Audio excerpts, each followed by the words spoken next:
What's going on, everybody? Welcome to the Friday. Jesus, it's already Friday. The Friday edition of Burn It Down with Kim Brown. This is the safe space where we set oppression ablaze because it is time to burn oppression the fuck down. God damn it, I'm tired of this shit. I'm tired of being under all these different layers of oppression. If all it takes is a little bit of flammable accelerant and an incendiary device, then I say we get to burning. Let's go. Let's go. Let's get to burning and building while we're at it. Destroy and rebuild. Hey, how are you guys doing? I hope everybody has had a good week. I know this week's are getting a little hectic the closer we edge towards the holidays into the eventual new year. Yay. But maybe a lot of y'all are feeling the same way I am. Baby, I am running on fumes. Fumes. I'm running on fumes firms, but I'm still here to try to bring you guys a quality, informative show. We've got a good one for you in store tonight. Before we get started, please come on in, give the video a like, a thumbs up, subscribe to Burn It Down with Kim Brown.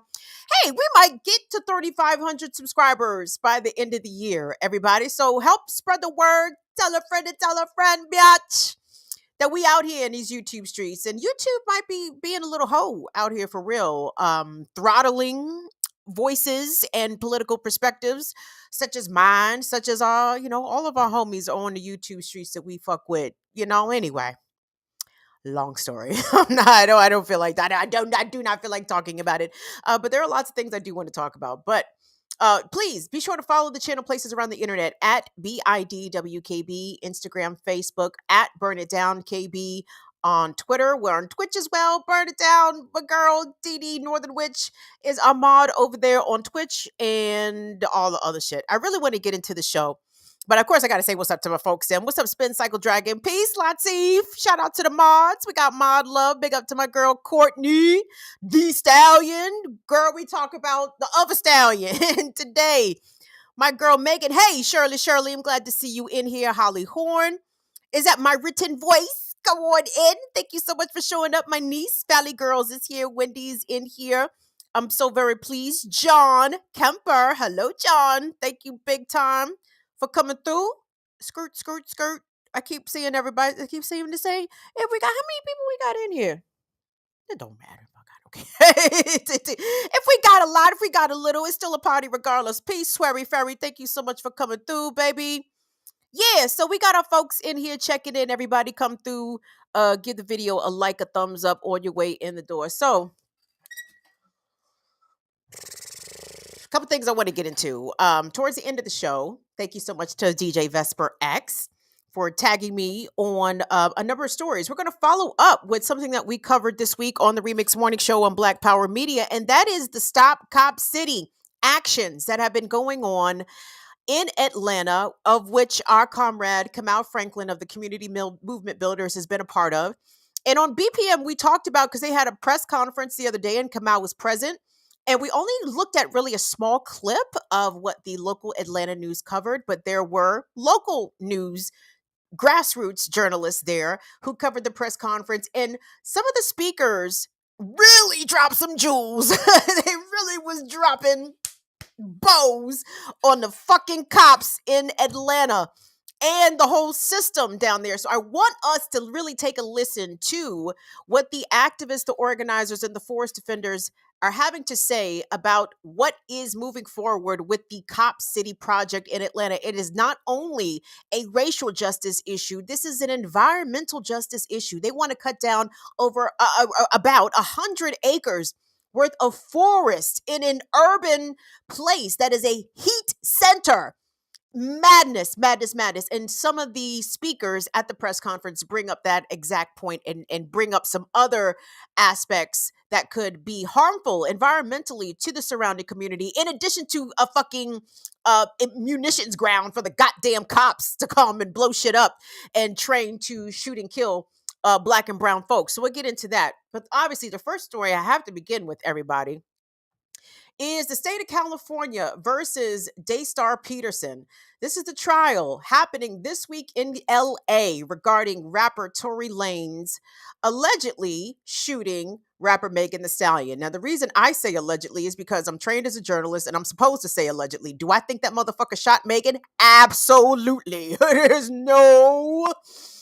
doubt in my mind. I say the word allegedly to legally cover my ass, but in my opinion, ain't no fucking doubt what happened. And let me tell you guys, this trial, on its surface, you might look at it and be like, it is a lot of mess. It's a lot of he say, she say. It's a lot of who's sleeping with who. And girl, I can't even tune into it. It's too messy. I will concede that this is a very messy situation, but not even buried at the bottom, truly sitting right there at the top is a violent attack on a Black woman by her intimate partner. To what extent Megan and Tory were serious, it doesn't sound like they were serious together. They weren't serious at all. But the fact that they had an intimate relationship makes this an intimate partner violence situation. This is a domestic violence situation in which the perpetrator brought out a handgun to shoot live bullets at a person that he had a sexual relationship with. So, let me kind of bring y'all up to speed as best as I can here because it is a messy, messy, messy situation. Thank you so much for your super chat support. My written voice, it says, happy to be here. Thank you for bringing the flames. Baby, we finna get started. My written voice. Thank you so much for your support, sweetness. I appreciate it. So, where did this all begin? For those who may not have been following this the whole time, back in 2020, there was an incident where Tory Lanez, Megan Thee Stallion, and Megan's friend at the time, a young woman named Kelsey Harris, were at Kylie Jenner's house. Jesus. And I know how this is how a lot of people tune out because it starts off sounding so much like mess. It definitely starts off sounding like mess. So Megan, Tory, and Kelsey were at Kylie Jenner's house, right?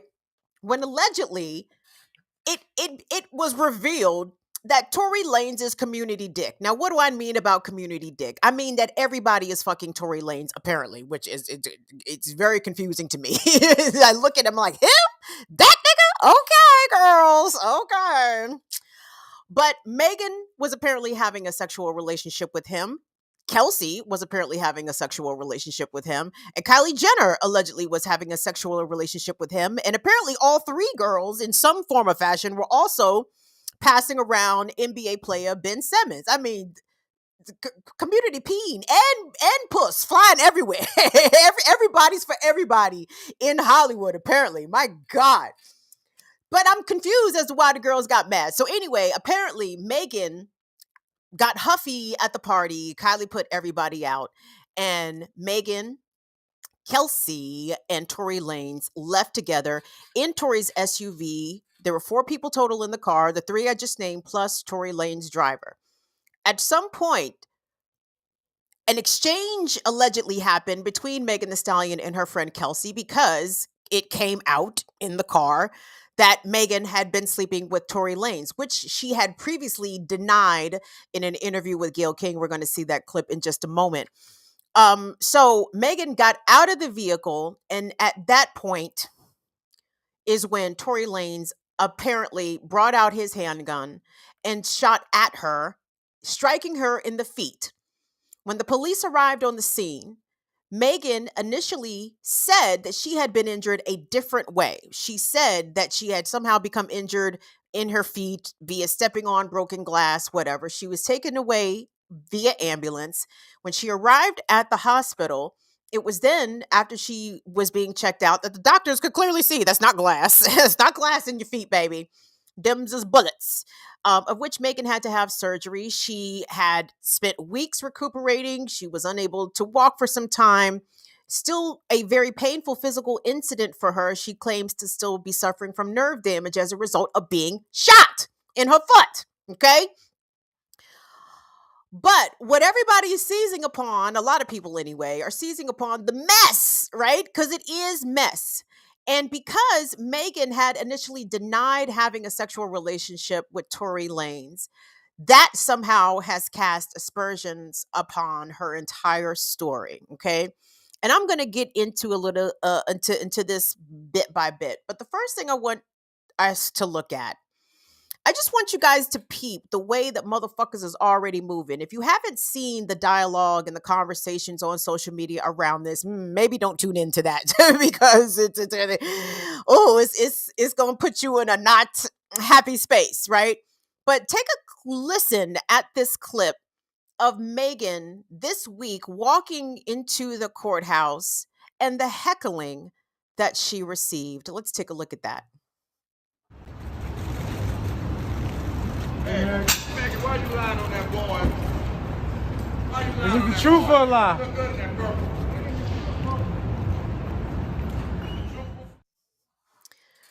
That clip has received millions of views. In case you missed it, you heard two fucking wayward ass niggas screaming at Megan, Megan, why you lie on that boy? Why you lie? Is it the truth or a lie? Is it the truth or a lie? And here's the funny thing. Even Tory Lanez's defense at this point has conceded that Megan was shot. Okay. Now, Tory Lanez's defense is that she was not shot by him.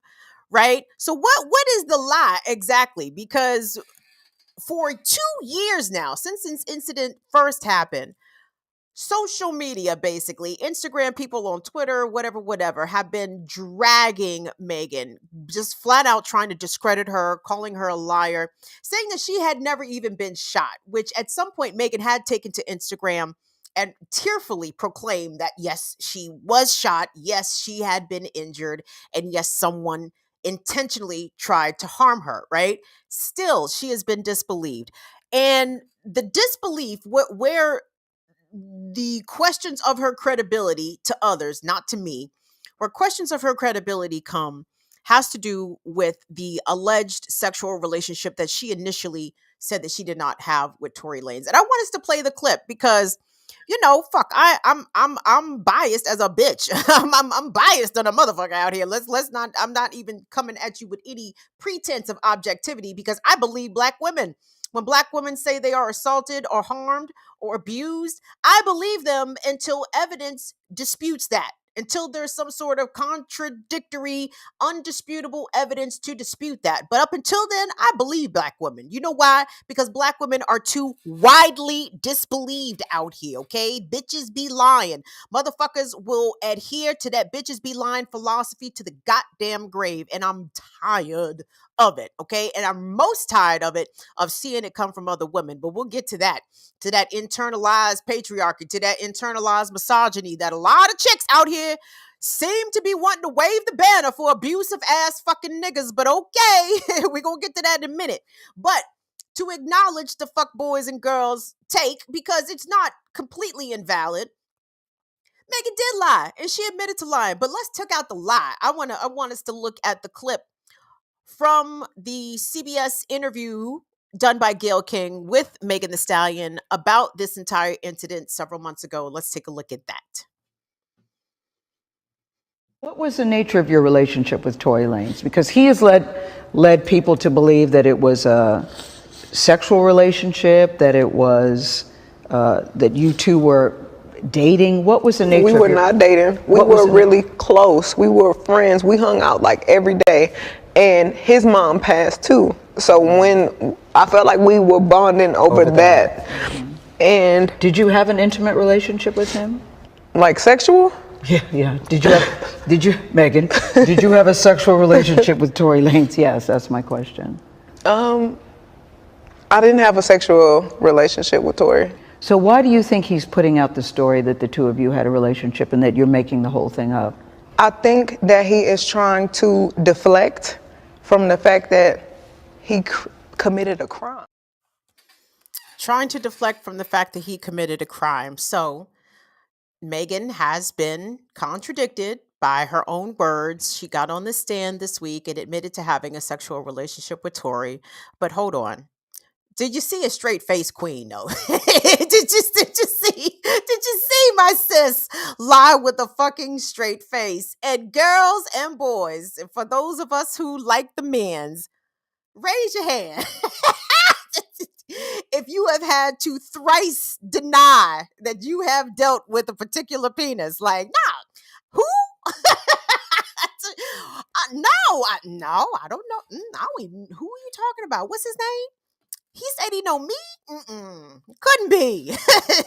Ain't no way, no way. And let me be clear. She lied. I don't fault Megan for that lie. You know why? Because who she sleeps with is her fucking business. That's her business, okay?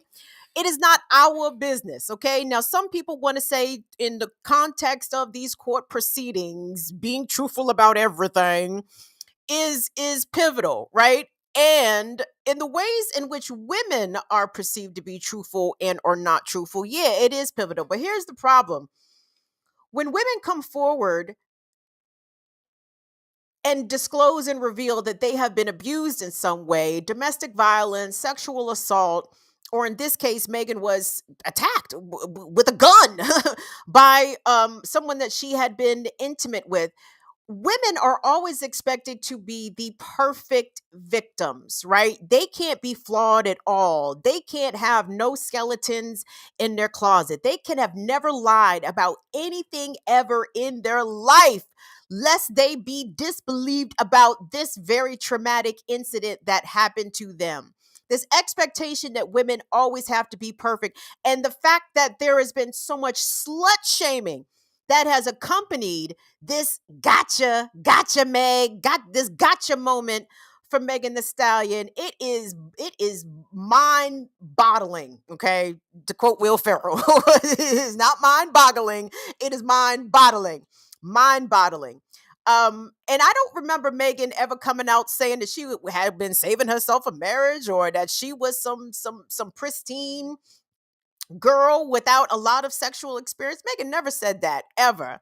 But this pedestal and this expectation of either virginity or adjacent to virginity, not having a high body count, low body count, like that expectation that is placed upon women and young women is grossly unfair.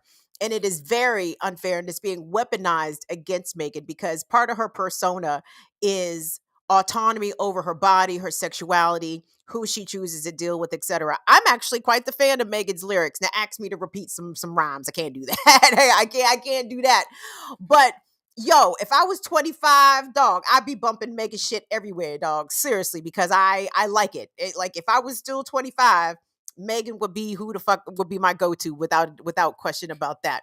But I want us to take a look and listen the ways in which Megan recounted her trauma on the stand, okay? Because this has been horrific for her. And again, the reason I'm even talking about this is because this is one of those cases in which it involves celebrities, but you can apply what we're seeing happen to Megan Thee Stallion, the way that she is being uh, pillared on the internet, the way that she is being vilified, the way that she's being dragged. This is why women don't come forward with allegations of abuse. This is exactly why. Like, we don't ever have to ask. I don't ever want to see nobody's lips form the phrase, well, why ain't she say something? Take a look. You see why women, people who are survivors of abuse, you see why they don't come forward. Look at how the fuck they are treated.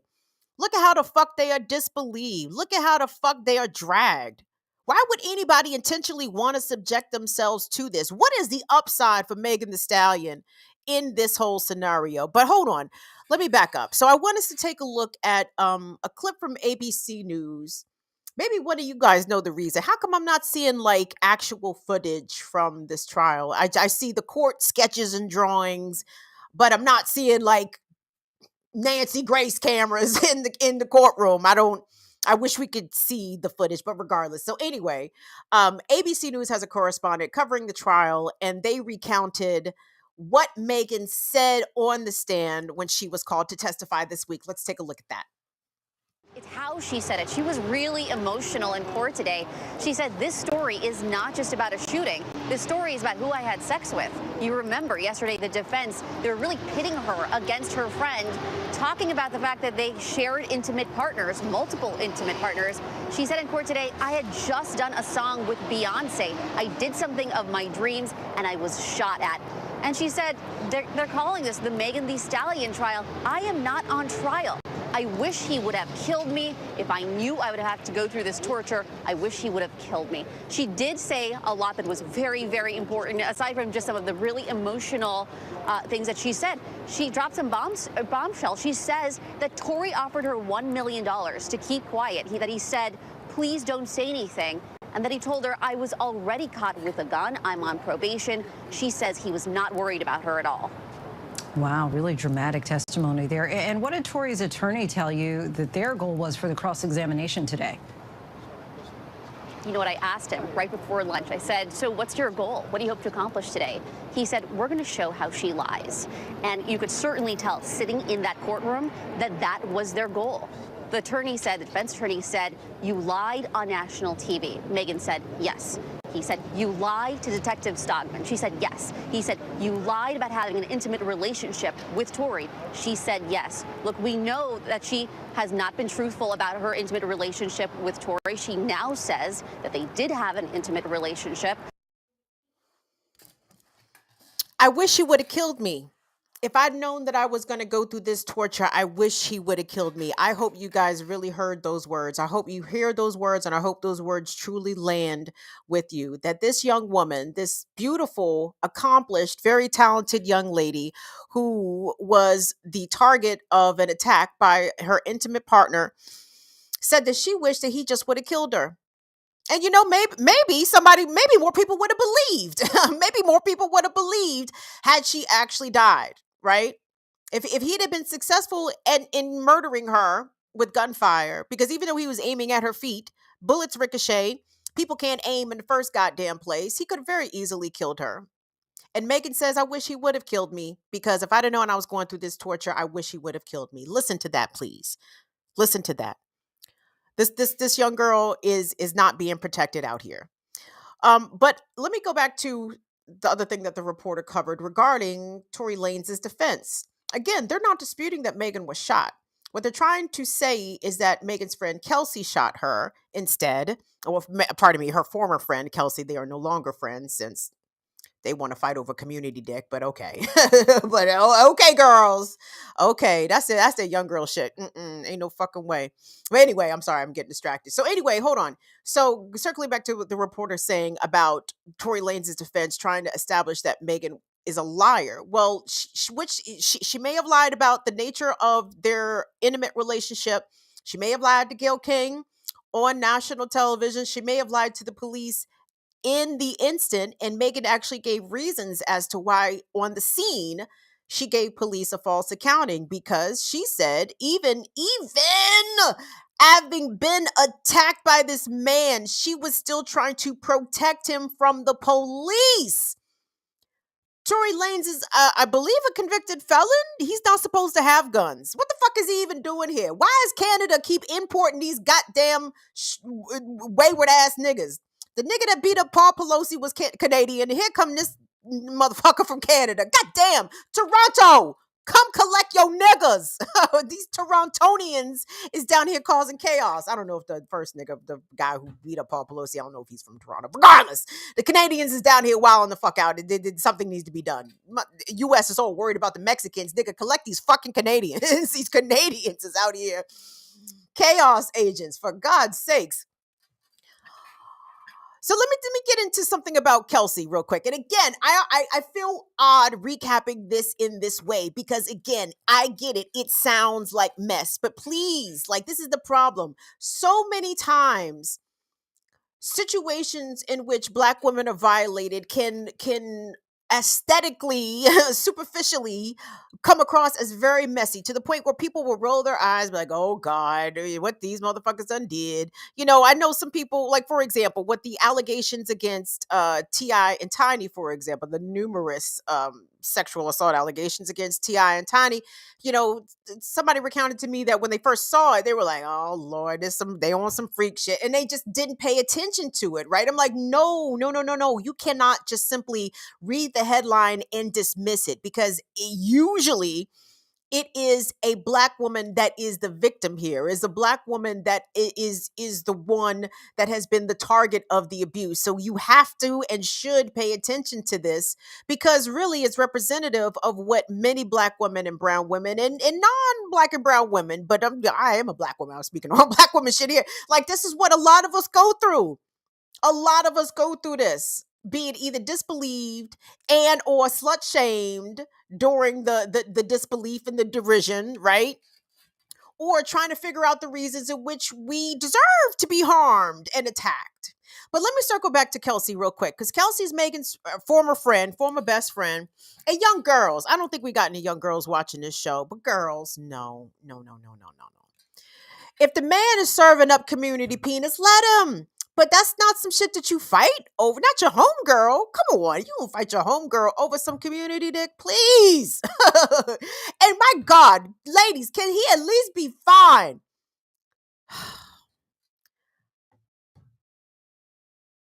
I'm sorry. I get annoyed to see beautiful women fighting over ugly dudes. Now he may not be all the way ugly. I don't know, if his best asset is ugly per se. There must be a reason that they fighting, but god damn, like, no, that ain't it. He ain't nobody's husband. He ain't nobody's baby father. Even if he was, I can't say it. I'm sorry. Anyway, getting back to Kelsey. So Kelsey was on the stand this week, okay? And what Kelsey apparently her shit got very messy as well, because she was trying to plead the fifth. She was trying to ask for immunity, all whilst on the stand, by the way. Normally this is stuff that attorneys and prosecutors work out, in the back room or whatever before defendants are called to testify. But she was on the stand talking about she wanted to plead the fifth and she wanted immunity, this, that, and the third. But when asked directly, did she herself shoot Megan, she said no. And she said that that's ridiculous. And of course, I do not believe that this friend shot Megan. I'm sorry, I don't believe it. That, not to say that no women shot nobody, never. Of course not. That's ridiculous. But that's just not how women usually settle their disputes. I mean, they would have fought. Like, it sounded like they did try to fight a little bit outside of the car. Like, she just would have fought her. Why the fuck would she have shot Megan Thee Stallion? Only a simple motherfucker would have pulled out a gun and shot Megan Thee Stallion. And it sounds like a simple motherfucker did. So Kelsey kind of contradicted a little bit of her testimony. And what prosecutors did today was, back in September, she gave a tape deposition in which she clearly identified and said that it was Tory Lanez who shot Megan. She identified Tory Lanez who shot Megan. During her testimony this week, she was sort of vague, didn't quite want to answer the question directly. And which leads me back to another part of what the ABC reporter noted, is that when Megan testified this week, she said that Tory Lanez tried to offer her $1 million to bribe her not to say anything because he knew he was going to get in trouble. It sounds as though Kelsey took that mill. It sounds as though Kelsey said, you know who could use $1 million? This chick. Go ahead, Tory, run me that $1 million, and I'ma say I didn't see nothing. I don't know what happened. So it sounds as though the prosecutors really have a difficult case on their hands, because this trial sounds like it has been chaotic. It has been messy.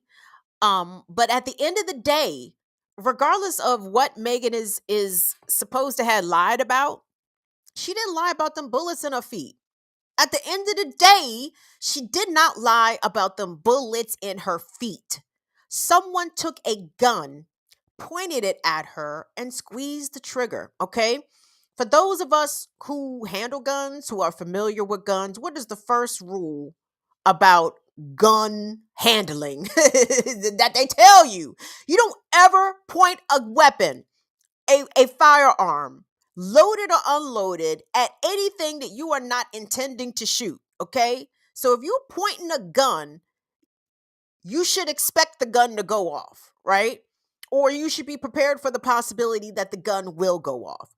So Tory Lanez pointed this gun at Megan with the intention of harming her. I can only assume with the intention of killing her. It's amazing that he's not actually being charged with attempted murder. Actually, let me pull up and be clear about his charges. He is charged with felony assault with a semi-automatic firearm and carrying a concealed firearm in a vehicle. That felony assault with a semi-automatic weapon, that's carrying some time, dog.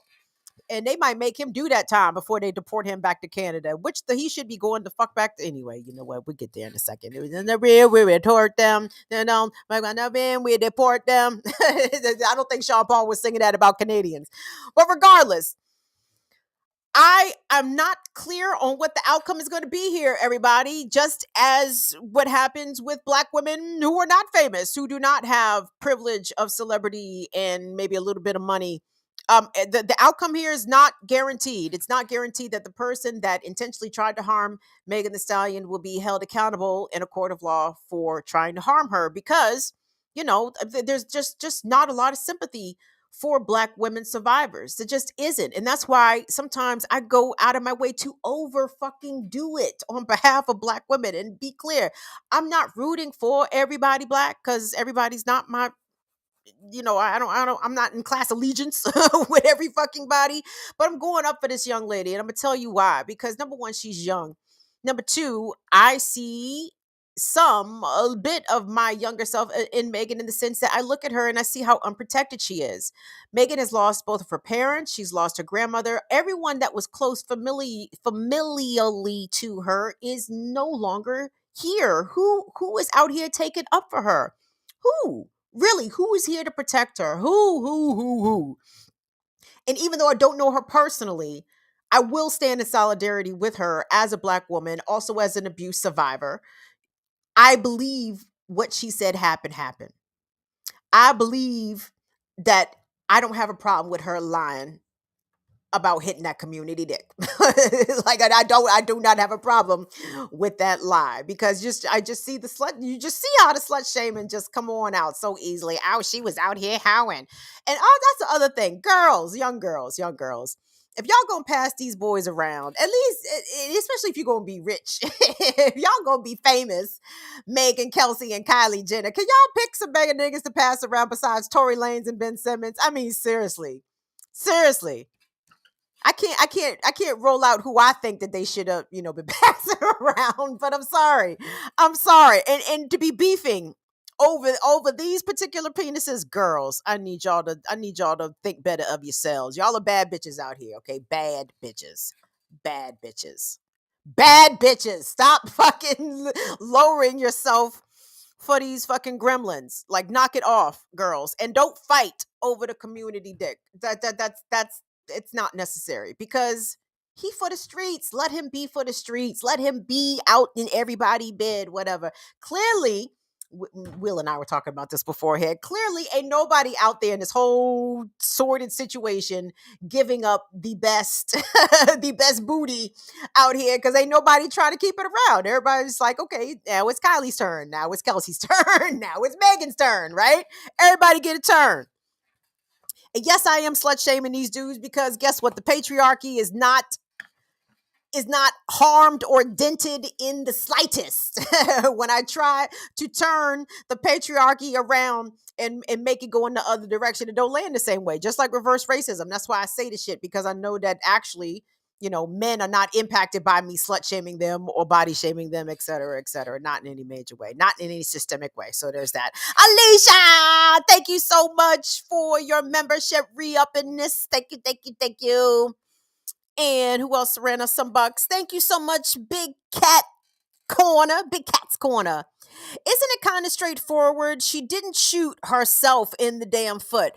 It's straightforward to people with reasonable critical thinking skills there, Big Cat Corner. But when it comes to women, especially Black women, the temptation to talk about these bitches be lying and these hoes is lying, Megan must have deserved to get shot in the foot. It's the only thing I can come up with. I'm still trying to figure out the rationale in which people made the jump. Was she lied about having sex to, she lied about getting shot in the foot? Clearly she didn't.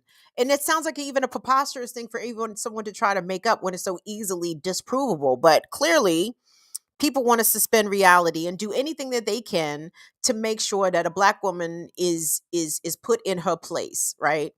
A Black woman is not allowed to come forward again with her actual real lived experience, the trauma that she's experienced at the hand of whomever, but in this case, a Black man, without, oh, you try and bring a brother down. How come nobody asked the brother how come he was trying to shoot her down? Like, how come that question doesn't get asked with the same level of vim and intensity and incredulity? Like, oh, why is she trying to bring a brother down? Why the fuck did he think it was okay to pull out a gun and shoot her? Like, isn't nobody asking that? And from what I was able to do some cursory research about Tory Lanez, apparently he's one of them industry niggas that have a reputation for being abusive, for putting hands on women and having domestic violence allegations in his past. It was kind of hard to pin down specifics pertaining to Tory Lanez, perhaps some prior allegations from previous partners against him. But it's almost from, I was reading the blogs, the gossip blogs, and it sounds like it was kind of like an open secret. Like, there's a lot of those in the industry. I'm sure you guys know. I'm sure there's a lot of those in every industry, actually, now that I think about it. But there are a lot of men in entertainment, specifically in Black entertainment, who are known rapists, R. Kelly, Russell Simmons, niggas who coerce and or forcibly try to get sexual favors from women. And there's those who are known domestic abusers, known to be beating up chicks, known to smack chicks, known to beat, Joe Button. You know what I'm saying? Like, the industry, the Black industry is full of those open secrets. Everybody knows about how these dudes get down, and they are protected. They are protected. And that's my big problem with everything is that in our society, the abusers are the ones that get the protection. Those that are causing harm to those more vulnerable than those are the ones that get protected, not the victims, not the survivors. The monsters get the protection, and I'm tired of it. I wish these niggas would get beat the fuck up. I do. I do. At minimum, stomp him out. We're going to keep an eye on this. Obviously, this has gotten some headlines, making news across the country, as well it should. But I just want everyone to make sure that everybody is very crystal clear. Like, do we all see clearly the treatment that Megan is receiving? Like, we see this, right? Like, we're not going to sit here and pretend as though Megan is getting a fair shake at all of this, right? Like, you see what she is receiving versus the kind of support that Tory Lanez is receiving, especially on social media. If you're not following this on social media, you may not be reading it the same way. But social media is truly, and every time I say social media, I mean fucking Twitter. That's what I mean. Because that's really the only social media I look at. I cannot with Facebook, and TikTok just be yelling at me every time I pop open the goddamn app. It starts screaming. So Twitter. And when I typed in my search bar, Megan Thee Stallion lied. Ooh. Ooh. Sadness. Sadness is what came back in that search request. It was nothing but sadness. So sad. So sad. So this is also a good teaching opportunity for your youngsters, for your young women and your young men and your young non-binary children, to show them the ways in which women are treated when they come forward. Okay. And I hope this is a good teaching opportunity, to tell young boys, hey, maybe don't shoot at women, period, for any fucking reason. There's no good reason to pull out a gun and pull the trigger. None. Unless you mean that person serious physical harm. And clearly he did. And for that, I hope that he is found guilty, and I hope he goes straight to jail. Do not pass go. Put that motherfucker under the jail. I do not have patience for those who try to harm physically, emotionally, mentally, sexually. Those who are meaning harm for Black women, I don't have patience for it.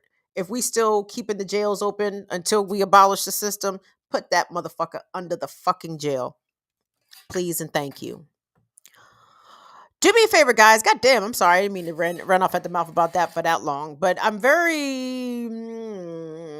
just, all I can do is shake my head. All I can do is shake my head. It's a sad situation. And I really hate that young girls are seeing this happen or seeing this play out, because this is why I say the shit that I do, y'all. I don't want your daughters to grow up in this world. I would love for your daughters to grow up in a world where if someone tries to harm them, they will be believed and there will be consequences for the people that try to harm them. And currently, that is not the world that we live in. Okay. Oh, well, where's Megan's father, her brother? How come somebody don't go beat him up? Well, not everybody got fathers and brothers and niggas around to go beat up abusive niggas. Now what?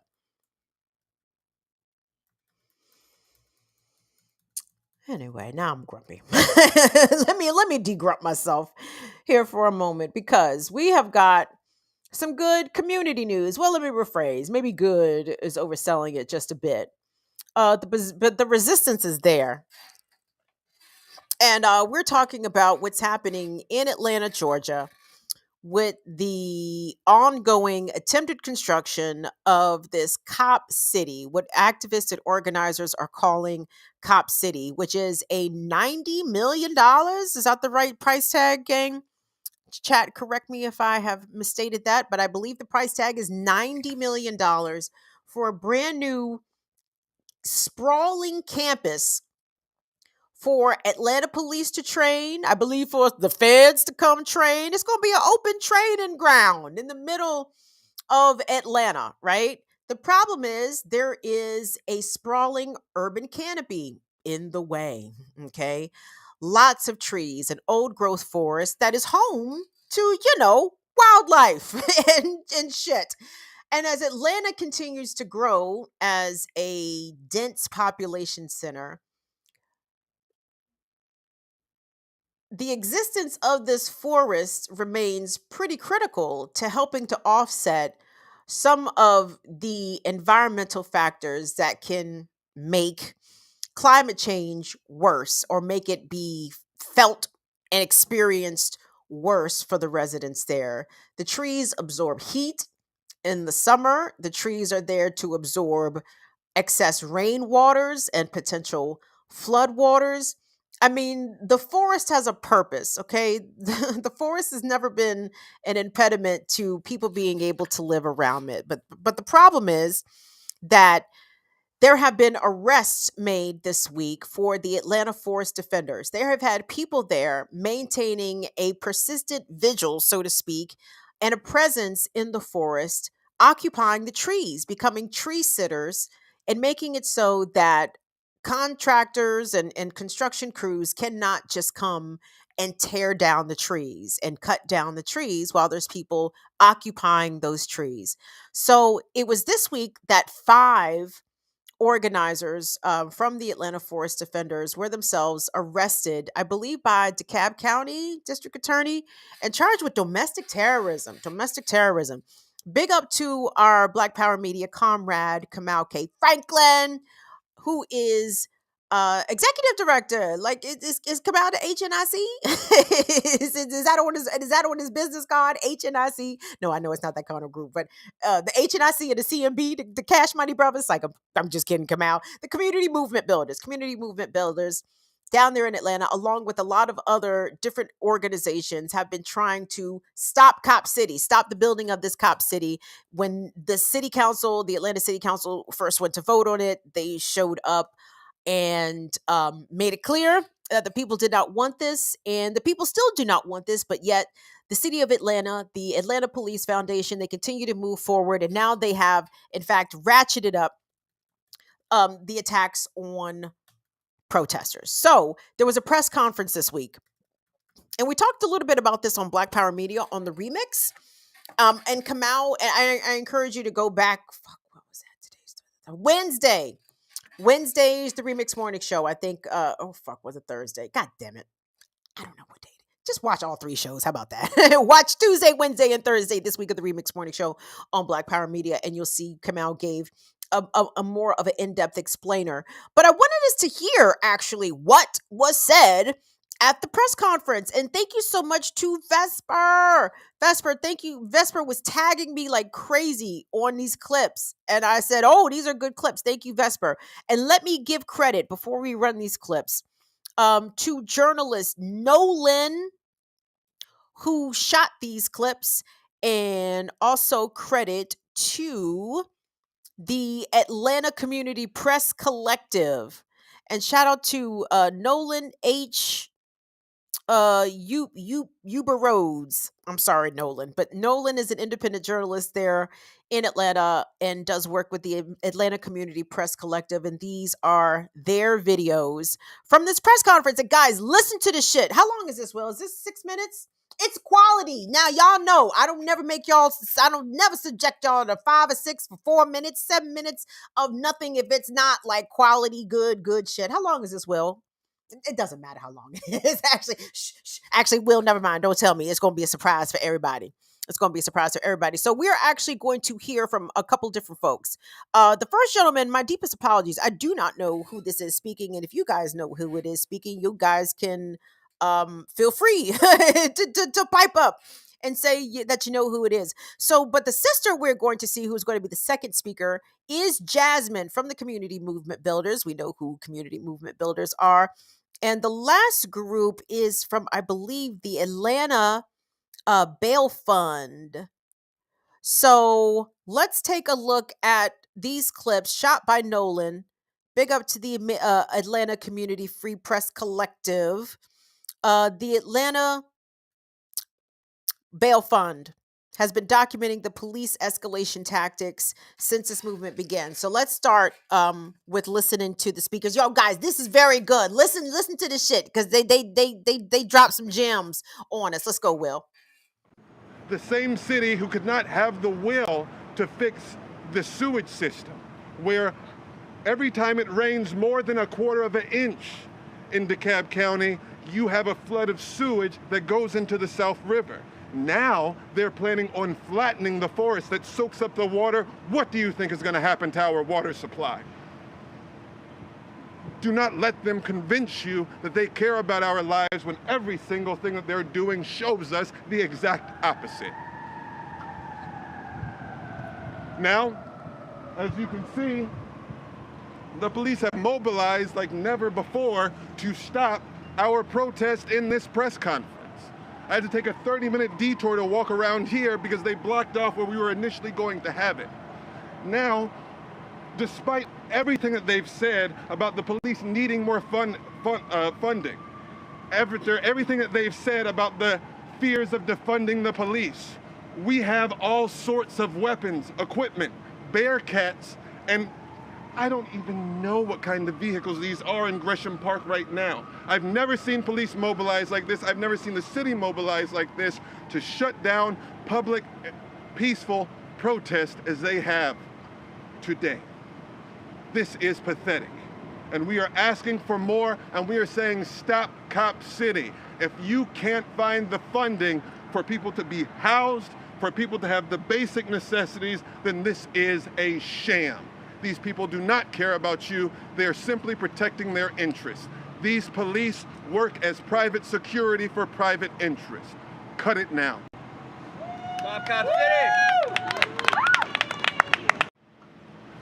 In the wake of the largest protest against violent policing in the history of the world, you may be asking yourself, what has changed?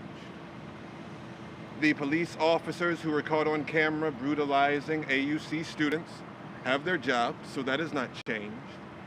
The officer who killed Rayshard Brooks has his job back and will probably be winning a civil suit, Garrett Roth, so that has not changed. What we have seen change is across the country, police are doubling down on violent tactics. As we saw chemical weapons used against nonviolent protesters sitting in trees just yesterday. Now, at the same time that Buckhead is moving to shut down private enterprises because they're making too much noise, the police that will be enforcing these things are moving into a militarized training facility that they're attempting to build in a black community on grounds that are already being used for bomb testing and shooting. So it is quite clear that the city has moved with its feet, showing who is entitled to peace and quiet in this city and who is not. This is what we are dealing with. When the next Rayshard Brooks is killed, do not let these politicians get on television and tell you how sorry they are, because they're setting the grounds for it right now. That is what we're dealing with in our city. And we must accept more. Black faces in high places are not enough. Mayor Dickens, you have been lukewarm. When it was politically expedient, you voted to reshift the money in the policing budget. When it was the hot commodity in summer of 2020, all of a sudden, you are mute. We are asking for more right now. There could not be a clearer demonstration of environmental racism. Good morning, everyone. I'm here on behalf of community movement builders because we stand in opposition to Cop City, to any expansion of policing or further militarization and surveillance of our own communities. Most immediately, we oppose the terroristic and brutal attack from the police on those who are defending the forest.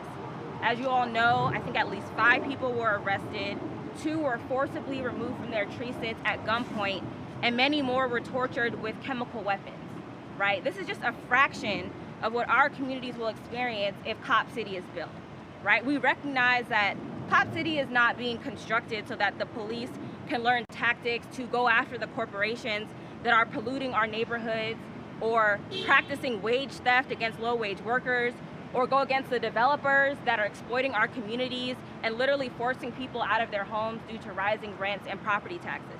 No, they're going to be learning urban warfare tactics to harass our communities, to surveil us, to prevent us from doing things like gathering here today and letting the public know what's going on. You know, it's no coincidence that they've mobilized so quickly around an issue like this, because they recognize that they need to expand their power so they can hold on to it, right? This is not a question, as we can see, either of black and white, right? This is a question about who has power and resources and who doesn't.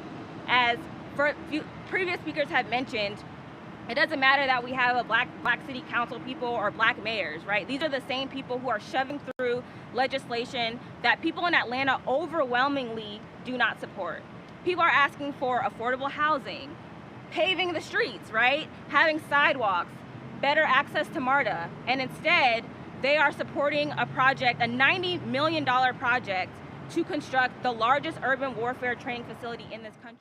And while we understand that this is a very local issue, right, it's happening right here, we also know that this is a national problem, this is a global problem. The same tactics that they're using against forest defenders are the same tactics that the Israeli government is using against Palestinians, right? The same tactics that the US military is employing in Africa through the AFRICOM program, right? This is a global struggle against the occupation of our communities here and globally. And so I think it's important for all of us to come together and make it clear that this fight is not over, right? Just because they're raiding the forest does not mean that we are laying down and accepting the construction of Cop City. This fight will continue, and it's important for all of us to get involved, to rally around those who were arrested yesterday, to demand their release, right? To materially support the organizations and groups that are fighting against Cop City, and also to defend this community, right? Because this community has historically been victims of over-policing. There's a juvenile detention center down the street.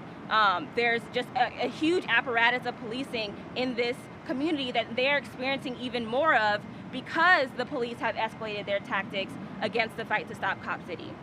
And so Community Movement Builders, we are a Black liberation organization. We have been participating in this fight since we found out about it, and we encourage anyone who's watching this to also plug in and to demand that we stop Cop City.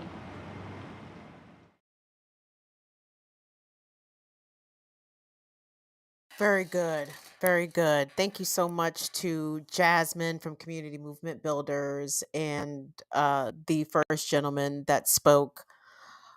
And where is the lie, everybody? Everything that they are doing to residents in Atlanta, Black residents in Atlanta, is being done to them by Black faces, backed by white resources and white dollars, white interests. I look at DC, I see the same thing. I look at Baltimore, I see the same thing. I see this Black leadership, this Black representation leading the Black community straight down the fucking toilet, like leading us directly into the desires and whims of what white folks want to happen. White folks well, not the radical whites, not our good white friends. You know I'm not talking about y'all, but the other white folks, y'all cracker cousins, yeah, y'all cracker kinfolk.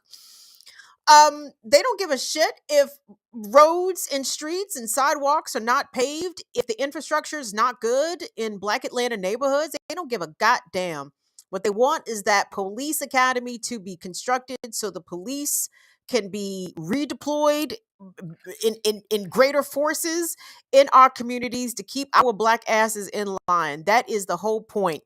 And I am in such continued awe and admiration of what this resistance to the cop city in Atlanta has been. This has been sustained. This has been a year and some change, longer, and they are not giving up. Okay, and I'm so glad. Kamal communicated to us that the 5 that were arrested, I believe, were all white. And let me say, that's what white folks have to do. Okay, like white folks, I've said this time and time again, when it comes to these kinds of struggles, you will be treated less harshly usually than Black bodies, than Black folks, brown folks, right? The criminal justice system usually will be less harsh. This is not, applicable 100% across the board, because we know there's definitely some white political prisoners languishing in jails right now, but not as many. Not as many as they are the Blacks and the Browns. And usually the white folks will have the ability to have access to quality representation. Like we talked about on the morning show, the white defendants can go in there and white it up real good, get cleaned up, put your glasses on. The white guys, they get the I'm white and I'm in trouble haircut. where it's a little, the little part, and it goes, the swoopy swoop. I know y'all know exactly the haircut I'm referring to, that the white men will utilize when they are in trouble. And it's like, no, not me, not Todd, not Scott, not me, not anyway. But anyway, but I appreciate the white folks making sure it was them that went to jail behind this and not the Black folks, because we know the criminal justice system is much more harsher with Black folks, and we don't have quite the resources to represent ourselves in that way. But if you go to Kamal's page, either follow him on Twitter at Community Movement Builders or at Kamal Franklin, I think. He has the links there to the bail funds and to the legal defense funds for the Atlanta forest defenders who are now facing these domestic terrorism charges. And again, we will support them. We will support the comrades who have, at this point, at this stage, sacrificed themselves for this movement.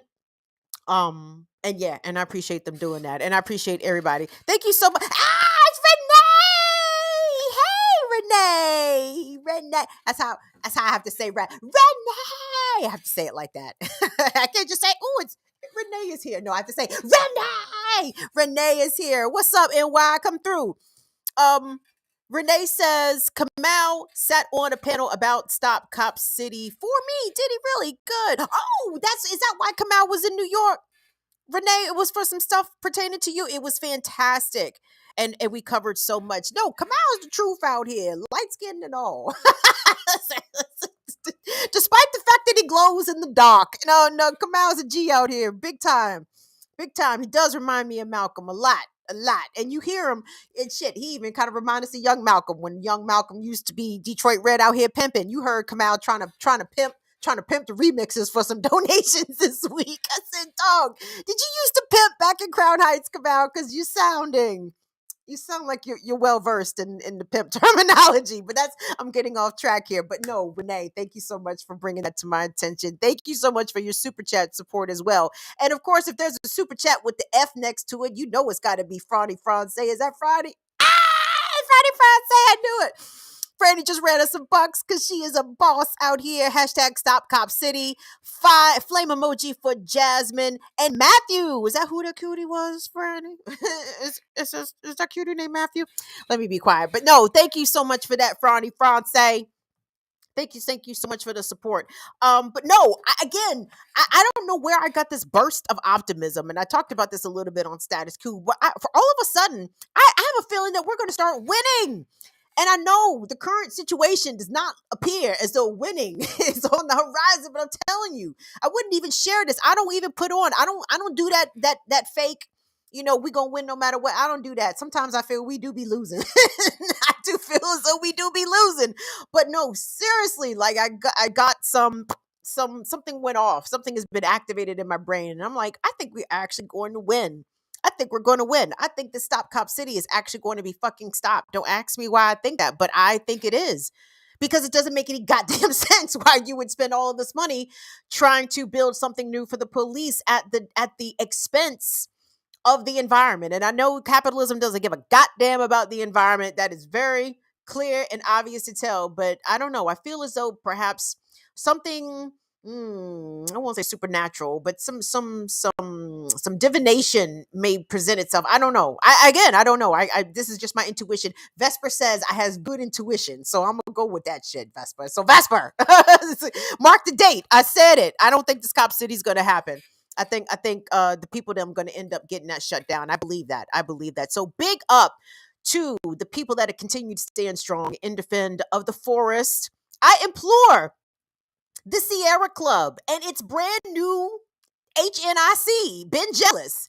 Ben Jealous used to be head of the NAACP. Again, another translucent Negro that glows in the dark. Ben Jealous.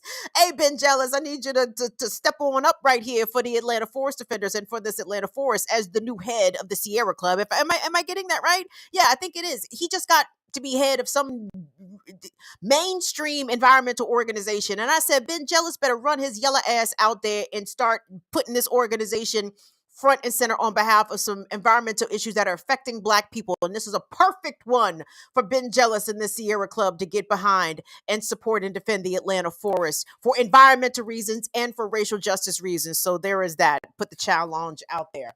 All right, kids. Is somebody in here talking shit, kids? What's going on? I see y'all replying in ways that I don't usually see y'all replying. What's up, Screen Arts Media? Big up to Big Teal. I see Big Teal in here. Who else is in here that I wanted to say? Oh, Cape Socialist. I saw you in here, Cape Socialist. Thank you so much for coming through. And of course, Renee! Anyway, I'm going to call it a night, kids. I'm hungry and shit. And this whole shit with Megan Thee Stallion got me wanting to roll up. And I'm not gonna lie, I'm probably this weekend gonna finish watching the rest of that Harry and Meghan shit, and I'm very embarrassed. I'm very embarrassed to have watched the Harry and Meghan shit because it's very much rich people's problems, and I truly do not give a fuck about rich people's problems. I don't. And then Megan kind of blew me. Not Megan Thee Stallion, clearly Meghan Markle. Megan blew me. Megan was like, I didn't even realize I was Black. You didn't? What? And then her mother was like, yeah, I didn't even talk to Megan about being Black. You didn't? Why not? Why? Why?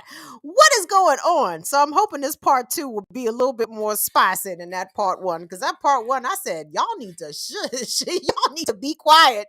Because no one is coming out looking great here. Not Megan, not Harry, not Meg's mom. Nobody looks good here. Not the royal family. Of course, we know the royals weren't going to look good. But anyway, I apologize. See, that anyway, Shirley, you know you be watching Real Housewives of Atlanta. Don't you judge me for watching Harry and Meghan. But I'm gonna watch that shit. I ain't gonna lie. But anyway, y'all be easy. Shirley, I love you, Shirley. Shirley said too much Kamau admiration going on. Shirley, why don't you want Kamau to be great? We love Kamau. Kamau's our bruv. We love Kamau around here. Come on now. Come on now. Come on now. Kamau does great work. We love Kamau. Shout out to the community movement builders and the Cash Money brothers. Everybody that does all the things. So, guys, I'm going to go ahead and push off. So, do me a favor. What happened to my chat? Where'd my chat go? I hit the wrong button. Anyway, please help us get to 3,500 subscribers. Tell a friend to tell a friend. We appreciate that. We are actually doing a holiday sale on our merch. Will, I don't even know if you have a thumbnail for that. If you don't sweat it. We'll post it up on the community page this week. If you guys, it's just a way to support the channel. If you buy stuff, cool. If you don't, cool.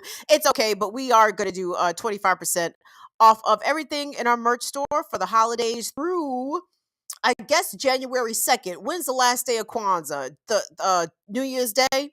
Okay, so we'll do it until January 2nd, whatever. So it'll be 25% off of everything at the merch store. Be looking for that code posted up on the page sometime this week. What else did I meant to tell you? Okay, the Baltimore abortion fund, that's ongoing. Please click at the link box at the top of our chat. What else?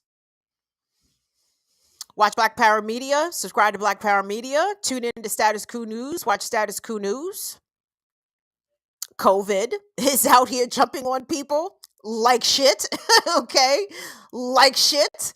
COVID is definitely out here jumping on people like shit. So please prepare yourself. Protect yourself accordingly.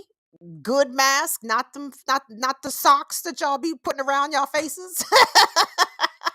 to put on a real fucking mask, not a sock, whatever y'all be putting on. Y'all be putting on paper towels and shit around your face. No, masks. KN95.